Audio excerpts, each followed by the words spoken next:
Bonjour à tous, vous êtes bienvenus dans ce flash. Le président de la République a accordé une audience à l'ambassadeur du Nigeria en Côte d'Ivoire. Le diplomate Chukwueze Kaode a dit être allé remercier le président de la République pour l'accueil réservé au président nigérian Goodluck Jonathan lors de sa visite en Côte d'Ivoire. Abidjan accueille depuis hier et ce jusqu'au 26 mars prochain la 6e réunion annuelle des ministres de l'économie, des finances et de la planification de l'Union africaine. Les travaux permettront aux différents États de reformer leur politique économique en vue de devenir émergents d'ici 2020. La fête de la Pâque si bientôt, la semaine prochaine précisément, afin de réduire les accidents de la circulation. Le ministère des Transports a décidé de mener une campagne de sensibilisation pendant la période de la fête. Elle a été lancée, cette campagne, par le ministre des Transports, Gaoussou Touré. Le reportage de Mamadou Kwasi. Le ministre des Transports sur la chaussée pour distribuer des prospectus aux automobilistes.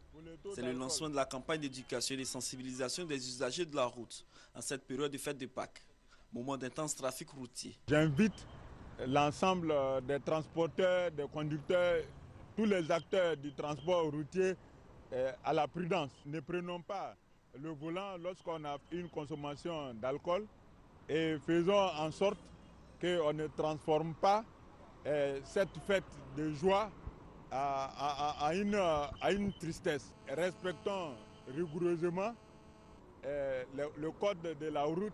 Cette campagne de sensibilisation et d'éducation à la sécurité routière va s'étendre jusqu'au 2 avril prochain. Déjà, les automobilistes se disent satisfaits de l'initiative. Rouler prudent, sans boire l'alcool, sans fumer, respecter la clientèle. Prendre la vie des clients au sérieux parce que quand ils roulent, c'est la vie de ses clients en main. Le seul maître de sa direction. Me comporter comme ils l'ont demandé, respecter les consignes.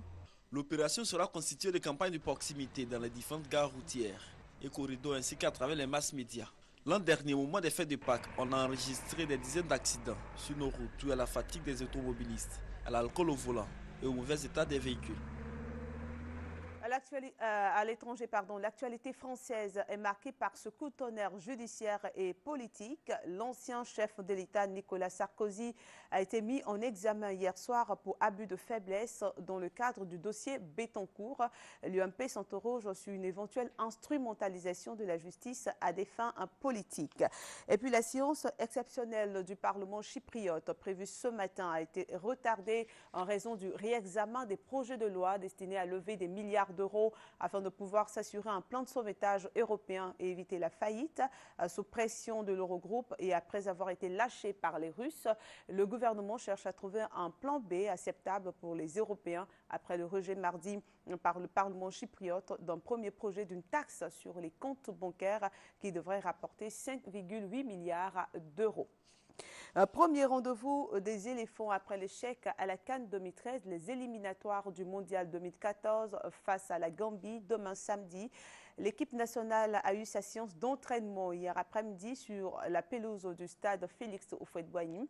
Certains cadres de la sélection comme Drogba, Romaric, Tiéné, Chico et Ebo Emmanuel sont absents. Et bien sûr, nous en reparlerons largement avec Cathy Touré dans l'édition de 13h. Merci de votre attention. À tout de suite.